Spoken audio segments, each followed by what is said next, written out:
right, welcome everyone who's joined for the Bible study tonight.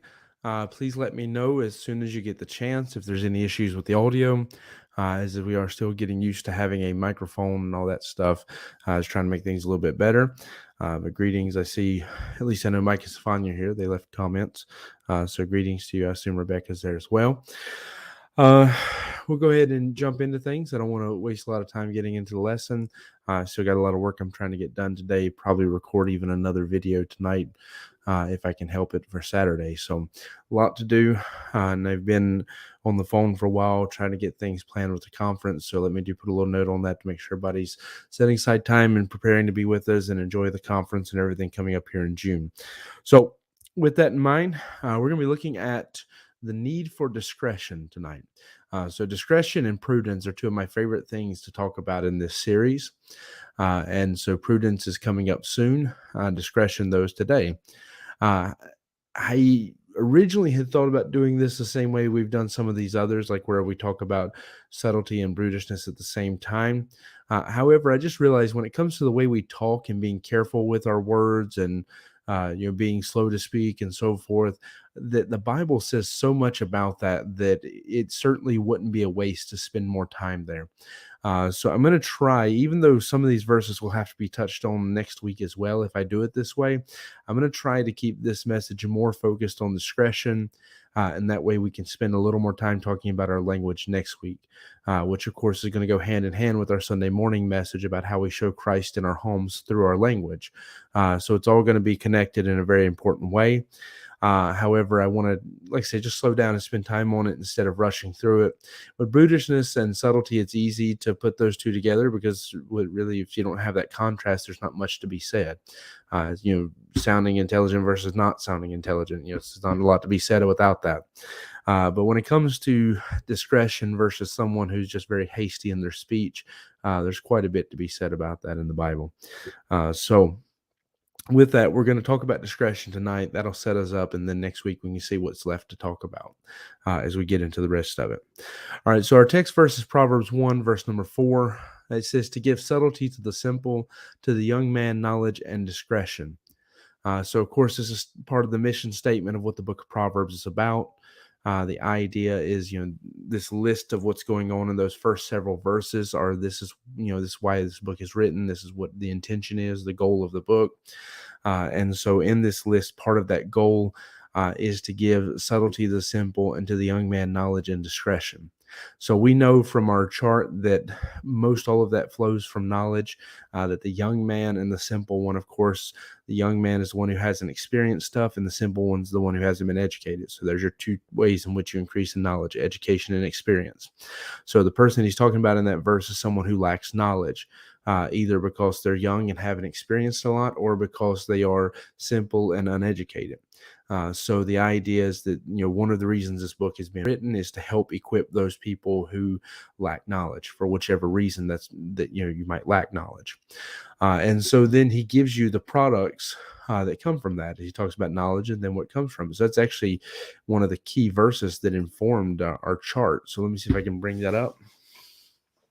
When you look at our chart, one of the key things that informed this chart is the fact that he tells you within that verse that the product of an education or experience is going to be, first of all, knowledge, and then with that, subtlety and discretion. And subtlety, like we saw last time, doesn't say as much about it. It's a little bit harder to talk about just because the majority of what's said about it in the Bible is in the negative. However, discretion, on the other hand, has more.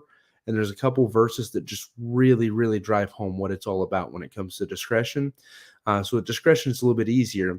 But also with discretion, you begin to see that there is a connection that is not just born through knowledge. That wisdom, understanding, these kind of things are very much connected to it in a way that it has to have a connection over to wisdom. And so now we're in a special part of our chart as well we should probably talk about, and that's the fact that we're in that band that goes around those outer things: discretion, prudence, low self-esteem, hasty in words, hasty in actions, wise in your own conceit. So we're in that outer band now. We're in the farthest reaches of this. This is where That center band is wisdom, understanding, simplicity, foolishness, scornfulness, and knowledge. As you take that inner band, those are the things that directly are produced either from the heart or the mind based on your connection to the fear of the Lord and your education, so forth. Then that next step of things, the points that come out from that, the sound wisdom, humility, brutishness, frowardness, proud and haughty spirit, or subtlety, those are the direct products of what comes as wisdom grows, as knowledge increases, as understanding grows, or in the opposite, proud, scornfulness, or foolishness, or simplicity. Um, those are those direct products that come from that. So knowing that what you have then is this outer band are the things that are essentially the combinations. So as knowledge and wisdom begin to grow together, as you increase in knowledge here and in wisdom here, it's going to produce discretion. Whereas when you increase in wisdom and understanding here, it's going to produce prudence. As someone is simple, they lack education, and they have foolishness growing in their heart, then they're going to be hasty in their words. As someone is scornful, they feel like they know everything, but they're foolish, in their heart. The two things going together there, which you see creates pride and so forth. They're going to be hasty in their actions. So you see that's how that's produced. And so we'll get to the green and the red parts last, because that's the part that really is last in all of this. But as you see how that outer band works, these elonged triangles that make up that outer band are the combination of things. So in this case, discretion being, which is the one we're talking about tonight, the combination of knowledge and wisdom. And that becomes very clear, like saying your first verse, that knowledge has a part in it. Wisdom, it's more so a matter of that you begin to realize a lot of the things that are said about discretion are things that are said about wisdom, that these are characteristics of wisdom. And now they're just having a little extra notes put to it here and there. All right, so we'll take down the chart and get into our study of this a little bit deeper. Appreciate those who are coming in to be part of the study as well, as I see more people are coming into it. And so as we consider what is discretion, like I said, on a basic level, discretion is the combination of wisdom and knowledge, but that doesn't tell you what it is or what it does. So when I ask the question, what is discretion? The goal would be to answer that. What is it? What does it do? I said there's one verse in particular that really defines that. That is Proverbs 19 and verse 11. Proverbs 19 and verse 11 says, "The discretion of a man deferreth his anger, and it is his glory to pass over a transgression." So that's the key verse to understand what discretion is here. So let's consider our building blocks. Knowledge is what you know. Subtlety is, let's say, keeping it simple, it's speaking with intelligence. It's, speaking in a way that's your words are crafted well and they're intelligent. And then, of course, wisdom is that justice, judgment, equity, is that ability to take what you know, that knowledge, and use it. And so discretion is mostly, we're going to see it's mostly going to affect the way we speak. Prudence is going to do more with our actions and the directions we take. Discretion is going to be more with with our demeanor and our speech. It's not limited to speech. Your demeanor is also part of it. It's going to mostly come down to those things that we communicate, though. So just, prudence is more about our own personal life and our choices about how they affect us. Discretion is more about how our decisions affect other people. So it's going to be being careful. Like, if I can put it like this, discretion is when you're mad, not necessarily letting your face show it or your words show it. And that's why this verse is so good. Because if we consider what this verse is saying for us, it says, "The discretion of a man deferreth his anger." So, when we have discretion, that discretion causes us to, let's say, essentially hide our anger. It causes us to not show it, to set it aside so that people don't see it. So to be honest, what that teaches us is when somebody lacks that ability, if they're mad, they have to presently yell and scream and let everybody know. It shows a lack of wisdom and a lack of knowledge. If somebody, every time they're mad, they don't even try to hide it on their face, it shows a lack of wisdom and a lack of knowledge. So I understand it's easier for some people than others. Some people have smiley, happy faces. Some people are like me that just to have a normal face is exercise. And so everybody's different, but there is a principle there that applies to everyone. And that's that when we have enough knowledge and enough wisdom to produce discretion, it's going to cause us to be a little more careful about what we communicate, whether that's what we communicate because how our face looks, whether that's what we communicate by our words, whether we communicate it by our actions. We're going to be careful. We're going to realize that it does matter what information we're putting out there to people. In fact, that attitude that I don't care what people think, that attitude that, well, if they don't like it, they can get over it. None of that is scriptural attitude. None of that is proper. None of that's wisdom. It is something that you see somebody say it when they're immature. You'll see a lot of teenagers say, well, I don't care what anybody thinks. But if you're a grown man and you're still saying, I don't care what anybody thinks, then it shows that you have not grown in wisdom in that time that you have grown in age. And that's something that is dangerous. And that's why the book of Proverbs is written to produce discretion, is because you should care what people think about what you say. Because what you say reflects more than just you. I mean, if you're claiming the name of Christ, it reflects Christ, and it's his reputation you're affecting. If you're claiming, to be a part of a company or something. The other day, Jonas was talking about his company shirts, and I won't get into the details of why, but he was talking about his company shirts and being careful with them because his name's attached to them and his company name's attached to him for the place where he works.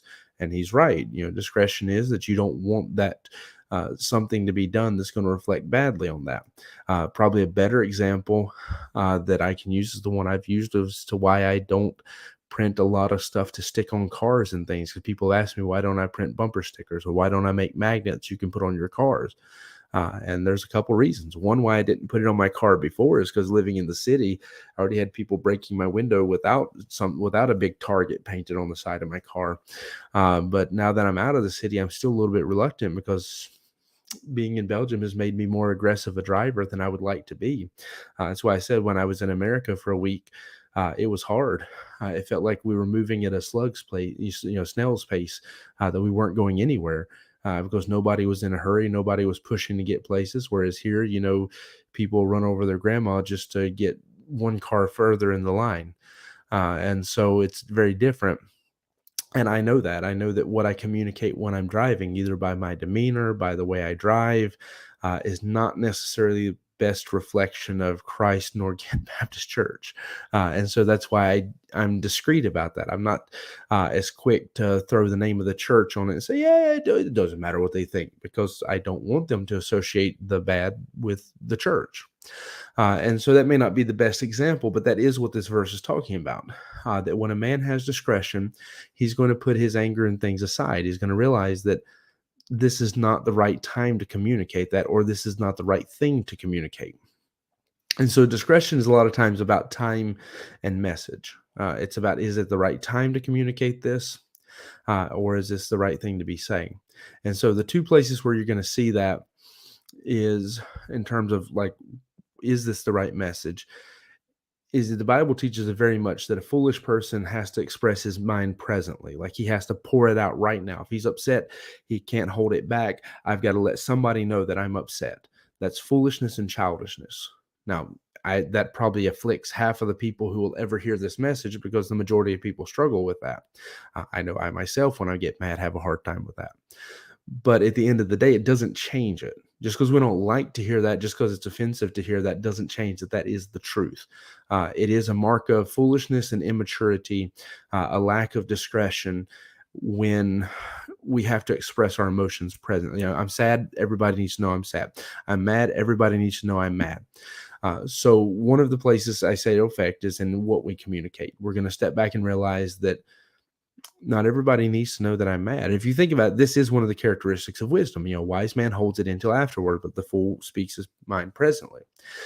So one of the characteristics of wisdom is that. Now, where knowledge comes in is that the more you know that this is not the right time to say that. This is not the right thing to be said. The more you know how to say this a little better. This is something I can say that God's helped me with a lot. Is growing up, I spoke very roughly. I used a lot of vulgar words and things of that nature. And so one of the first things God dealt with me about in my salvation was, now that I was saved, I was Christian and so forth, I should live for God. One of the first things he cleaned up was my language. That I used a lot of foul language, and I just realized that this is unbecoming of a Christian. This does not reflect Christ and what he's done in my heart. So God began to deal with that. But it wasn't limited to just me getting rid of the curse words. It continued. It radiated more. to where I began to be a little more careful. I try to my natural, like people think I'm sharp and cutting now with stuff. I have to go back and apologize all the time because the things I say are sharp or biting. uh, if you think I'm biting now, you couldn't survive 5 minutes with me when I was an arrogant, good for nothing teenager. I would have, you would have killed me or something because you couldn't have put up with me. Because I know, like I could look back at things I said and the way I behaved when I was, in my late teens, and I can't believe I talked like that because I didn't have the filter that I should have. And that's really what discretion is. It's a filter. Teaches you, well, instead of saying this, maybe you should say that. So, and this is a process you grow in. I mean, one of the things that I've come to realization about more recently, and it's helped me, and I've tried to teach this to other people. In fact, both of the weddings we've done recently, this was part of my advice and counseling with the people getting married. Was learn to express your things you don't like, not as you always do this, but as when you do this, it has this effect on me. So instead of going to my wife and telling her, "Oh, you always do this, you always say that, you always act like that," I'm trying. Don't always do good at it, but I'm trying to change the way I say that to say, well, Lori, when you do this, it upsets me. When you do this, it makes me feel this way, because this is just a practical example of discretion. When you tell somebody you always do this, what that does is it makes them feel like they have to defend themselves because they don't always do that. They do it more often than you would like, but they don't do that literally everything they say, so they don't always do that. So it puts somebody on the defensive. They feel like they have to protect themselves because now you've attacked them. Whereas if you tell somebody, when you do this, it has this effect on me. When you do this, it upsets me. It hurts my feelings, or so forth. It makes me feel dumb, whatever. Well, then that person actually has to sit back, and instead of responding to an attack, they have to respond to, well, do I care how you feel? Do I care how that affects you? And normal, decent people do. So it's going to actually produce normally the thing you want produced. So I guess my point in that is it's just a practical example of how discretion will help you shape your words and change what you're saying so that there's a filter there where, instead of just open my mouth and pour out whatever foolishness or anger or bitterness or whatever wants to come out, it helps me to stop and, choose my words a little more carefully, or even hold my peace. I mean, the Bible says, and we'll read this passage later, but the Bible says even the fool is counted wise when he holdeth his peace. So, there's something to be said for not saying anything at all. And discretion will help you with that. Discretion will help you to step back and take consideration. If I've got an angry face right now, I may not want to consider the repercussions of that angry face, but I may lose a friend because what I'm communicating is far more severe to them than I realize it is. So, I mean, especially like as a pastor, I have to take account of that in a normal job, if you just look a little bit grumpy, people leave you alone. But as a pastor, if I look a little bit grumpy about something, then people get mad and leave the church because can you believe that pastor got mad about something? And especially in my case, because and that's why I'm always careful to make sure I tell people this so they know this about me, is that the natural shape of my face will look grumpy to you. If I just look like I normally look, I look grumpy like I'm right now. I'm trying to look nice and friendly. I want to be presentable for what I'm trying to do here. And I still looking at my own face on the screen. I feel like I look like a angry person who, wants to yell at somebody. And that's with effort. So if this is what I look like when I'm trying, just imagine what I look like when I don't. So my point is that I have to take consideration that there's not always times I don't always feel like smiling. I don't always feel like, uh, you know, taking time to answer politely and nicely, but I still have to try. And so that's why most people who know me, people who come to church, know I'll come back and apologize when I realize, oh, yeah, I was actually a little bit sharp or a little bit fast with that. And you have to understand that my tone is naturally sharper. It's naturally, quick to just give you a sharp answer and move on. My face is naturally, that way. And so for me, I try to do better, but without discretion, just like I say, I wouldn't do it. I wouldn't even try. I would just be sharp and mean and all that stuff. And everybody have a right to be upset, but discretion helps protect me from that. So in terms of why we need discretion, it's because it's the filter you need. It's what keeps you from being, and I apologize to people in Europe that this word apparently to most people in Europe is almost like a curse word, but you have to understand where I'm from, it's not. This is something a child would say, that to keep everybody from thinking you're a jerk, that you're just a hateful and rude person if you don't want to use that particular word. That, if you want to keep people from thinking that about you and ruining your testimony, your message, and your friendships and your relationships, then you need discretion. So again, first place it helps you is in what you say. The other thing is in and how. I would say what and how you say, and then the other is when. So you can just really say it's three different things if you want to break it down to what, when, and how. But and I would say when and where are going to come together. When and where, what and how I put together. But in this particular case, when you say something or where you say it is also going to be affected by discretion, and that's easy for me to point out.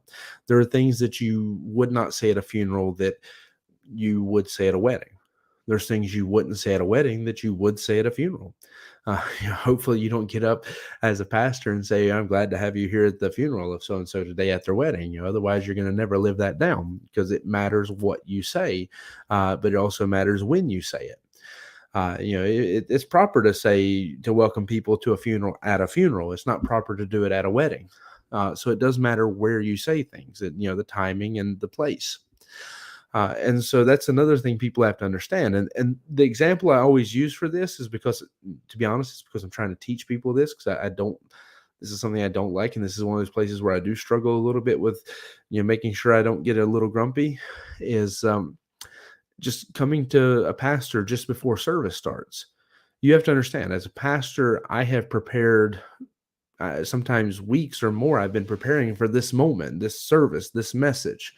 I mean, especially in my case, preparing. Sometimes I've been thinking about this message for 2 years sometimes, because again, that's how far out I start scheduling stuff.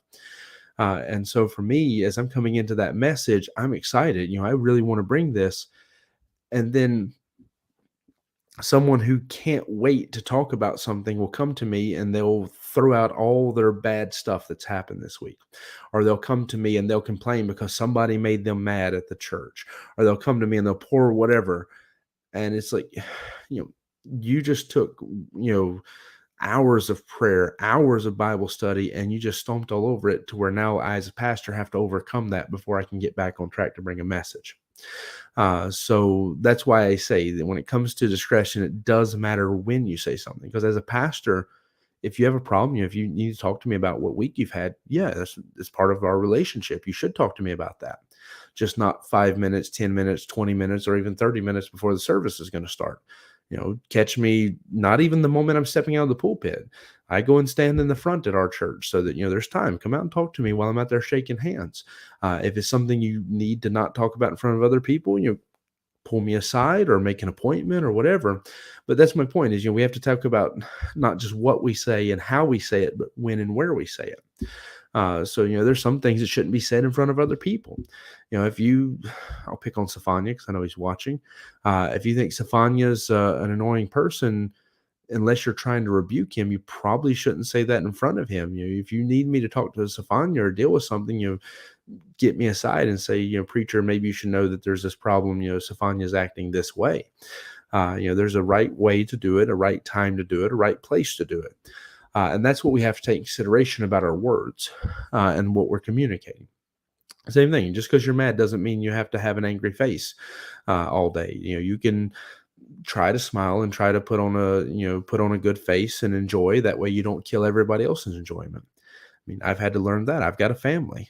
And one of the things most men really, really need to learn, and most women too, we're very similar in this, just we come at it from slightly different angles, is that we have a bad habit. When we're mad or we're upset about something, that we don't consider how our demeanor and how our behavior is going to affect everybody else.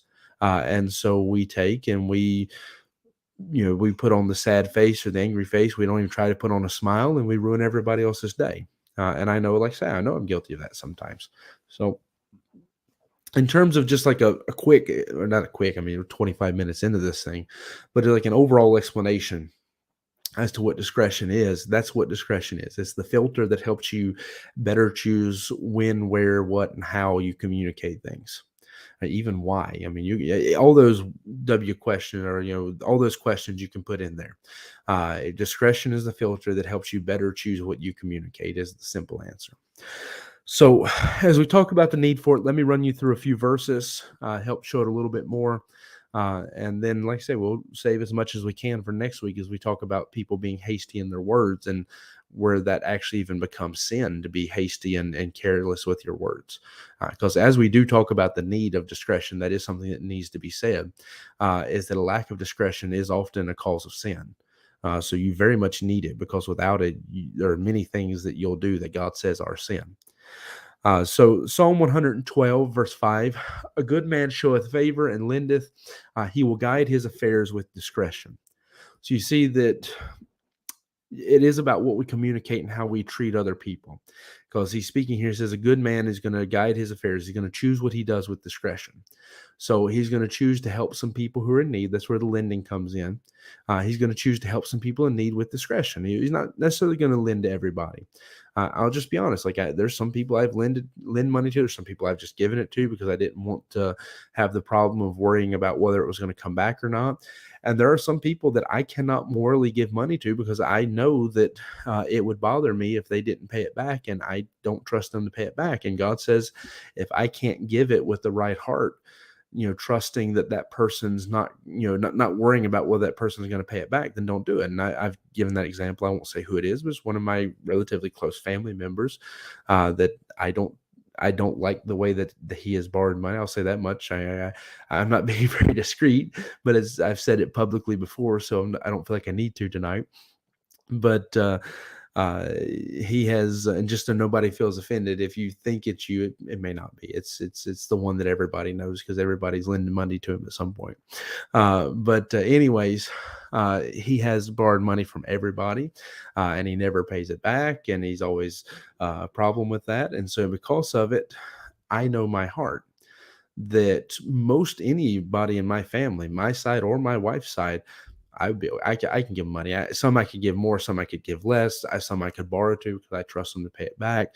But for the most part, this one person, I'm not willing. I even encourage other people not to give him because he just doesn't pay people. And so because of that, our relationship is that I know I can't do that, and so that affects my discretion. That there are some people I can help, some people I can't, and so forth. That's affected by my discretion. I mean to say. But then even taking that same idea, he says it affects how we show favor to people.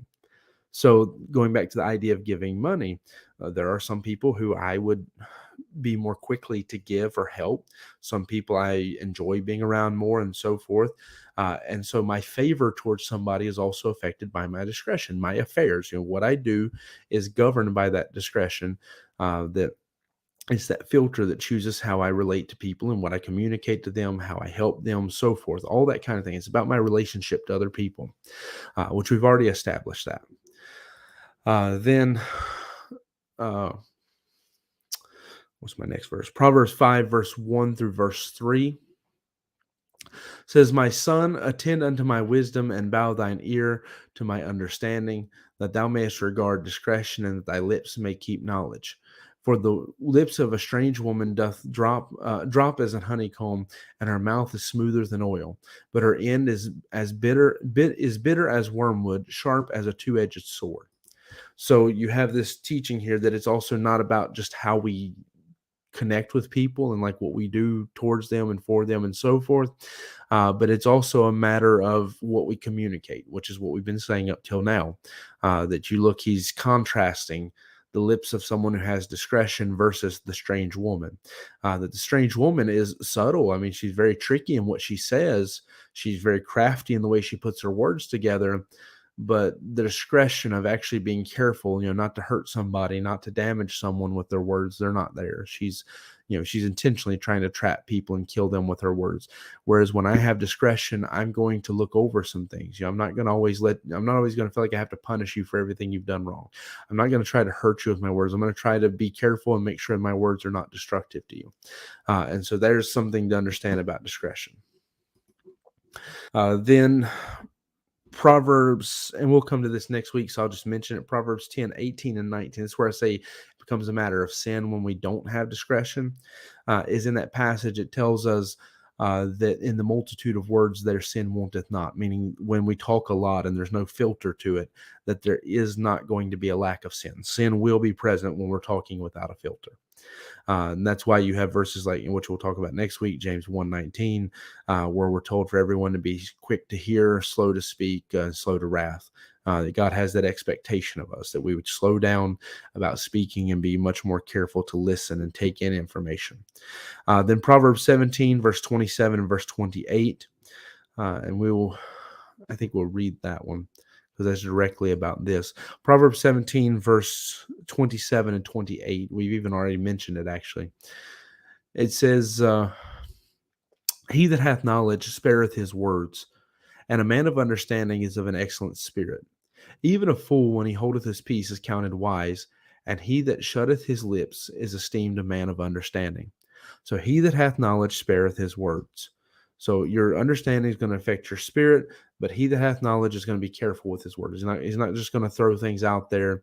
And part of that comes down to, if you know you have to give an account to God for every idle word, if you know your words have the power of life and death within the tongue, if you know your words, have this impact that God says they do, that they affect how people see you, like we talked about on Sunday morning, that they affect how, they have a tremendous effect on the people that hear them, as we've said so far tonight. When you know all of those things, and you know that I have to answer to God for this, then knowledge is going to affect the way that you speak. You're going to step back and be more careful if you have any wisdom at all. Now, if you're foolish, then you're not going to care. You're still just going to blurt out whatever comes in your mind and say whatever you want, regardless of how much knowledge, regardless how much of that information I just gave that you know. You're still just going to blurt all out if you're foolish. But if we have any wisdom at all, then that's going to affect the way that we speak. Knowing those things is going to cause us to take a step back and realize, okay, I can't talk like this. I can't just say something because I'm mad. I need to be careful. Even in this lesson, as I was trying to explain about who I don't lend money to, I'm trying to be very careful in that, so as to not say the exact person by name, but also I don't want to make sure that you don't walk away with the wrong opinion, because I'm not talking about other people, and I don't want you to be a guessing game and hurt the wrong person. You see, that's me trying to use discretion in real time, and trying to decide what information to give and what not, so as to be polite to both sides of that equation. So discretion causes us to look at things in that way. Now, the last side I say in terms of why we need discretion is not just about what it is and what it does, but also some things that God talks about in, for example, Proverbs 3, verse 21. Proverbs 3 and verse 21 says, My son, let not them depart from thine eyes. Keep sound wisdom and discretion. So shall thy life be, so shall they be life unto thy soul and grace to thy neck. Then shalt thou walk in thy way safely, and thy foot shall not stumble. So sound wisdom, we've already talked about its part in this. You'll notice that some of what he's talking about here would apply very closely to prudence, which is probably why sound wisdom is part of the list, because it helps, prudence is a product on that side of things. But discretion, he's saying it'll make your life better. It'll help you. It'll protect you. It'll help you to be more gracious in what you communicate to people. It'll keep you safe from some of the problems you'll get into when you're not careful about what you say. It'll keep you out of some fights and some arguments if you stop and pause and think about what you're going to say. So it'll protect you from a lot of problems. And then the last verse I want to give is Proverbs 11:22, which is probably the first verse most people thought of when I said discretion. It says, As a jewel of gold in a swine's snout, so is a fair woman which is without discretion. And the statement to take away from this is that essentially he's saying that even if you have a lot of the other good qualities we could talk about in Proverbs or on this list or so forth, but you don't have discretion, then it's like having a beautiful woman, it's like having a jewel of gold and putting it in a swine's snout. It doesn't matter how beautiful you are, or these kind of things, if you don't have discretion. Now, the direct comparison here is the beautiful woman. So let me take that and explain that first before I try to make the application, because I jumped the gun a little bit on that. The direct thing here he's talking about is if you have a woman who's beautiful, you see her and she's just absolutely beautiful, but she lacks discretion. Like, she doesn't have that filter. She just says whatever comes to her mind. She just says whatever she wants. She doesn't care about what she says and how it affects people and what she's communicating. That's not just going to be in words. You're going to see that in the way she dresses. So you see a woman who doesn't care about modesty, That means she doesn't have discretion. She doesn't care about what she's showing and how it affects the people that see it. You see a woman who lacks discretion, and so she just gossips and talks and causes problems. A woman who lacks discretion, and so it causes her to say mean and biting things against people. Or a woman who lacks discretion, so every time she gets mad, she's yelling and screaming. Or she lacks discretion, and so she says stuff to cut down her husband or her children or her family. There's so many ways in which this discretion can be seen, or this lack of discretion can be seen. He's saying if you have a woman who doesn't matter how beautiful she lacks discretion, it says like you've taken a pig, you gave it a beautiful gold jewel in its nose. That gold jewel doesn't do anything for that pig. That pig's still just as disgusting as it was before. It's still just as much of a problem. That jewel may look nice if you focus on it, but the moment you take your eye off of that jewel and notice anything else about that pig, you're going to be turned away. And essentially what he's saying about a woman is you can be as beautiful as you want to if you don't have discretion. If you're not careful in what you're communicating by the way you dress, by the way you act, by the way you talk, by when you do these things and so forth, then he's saying your beauty may distract people for a moment, but the moment they take their eyes off of that, that beauty doesn't matter. It's like looking at a pig with a nose ring. That's what he's saying, which I guess is even more ironic since nose rings have become more and more popular nowadays for women. That's a whole separate note. So anyway, saying that, that's the direct thing. The application, which is where I was jumping the gun a minute ago to get to, is that for each of us, we have to understand that we have a lot of good attributes, but you lack discretion. Because discretion is what you communicate to other people, those things are not going to be enough to make them look past it. They're not going to look past the evil that's there. If you can be as wise as you want, but if you talk to people like trash, you're rude and you're mean and all this kind of, you're callous, you're cutting, then all that wisdom is going to be wasted. You can be full of knowledge, but if you're sharp and cutting with your words, you don't care about how your actions and stuff affect other people, it's all going to be wasted. So as I'm making this closing statement, if you have any questions, be sure to be typing those up now, because the main thing to take away from this last verse we're looking at is that discretion will keep you from a lot of problems, and without it, people are not going to be able to look past the problems that you have. They're not going to be able to look past the bad attitude and the bad spirit. They're not going to be able to look past the sharp cutting words and the meanness. It doesn't matter how wise or whatever you are. It doesn't matter how pretty a woman is. You can't ignore that, the rudeness for so long. It doesn't matter how much you like a person. It doesn't matter what good they bring to the table. If they lack discretion and they're just cutting and rude all the time, eventually it's going to overshadow whatever good is there. And so that's why we have to be very careful when it comes to what we communicate, whether that's through actions, whether it's through dress, whether it's through our words, when and how and where we say them and all that kind of stuff, why we say them, everything. We have to take all that in consideration, and discretion is the filter that helps us do that. So at the end of the day, discretion is just that. It's a filter that helps you govern what you communicate to people, to be careful with what you communicate with, when you say it, why you say it, where you say it, how you say it, and what you say. So that's what discretion is really about. All right. I don't see any questions coming in. Still give a couple minutes. We're closing well within our time today. So I'll give a couple minutes for questions if anybody has any coming in. Hopefully it's a help to people, because discretion is definitely something we need more of. This is, I guess, the fact that it's further out on the rim of things is probably why you see less of it in people. But some of the best Christians I know struggle with this, especially in the age we live in with social media, with Facebook and Twitter and all this stuff. People say things that should never be said publicly, and with a large audience with whom to preach it to. And so now you even see it in the pulpit, preachers using language they should not and doing things they should not, because they don't really care what they're communicating. But we should care what we communicate and how it reflects Christ and how it affects our testimony and reputation as well.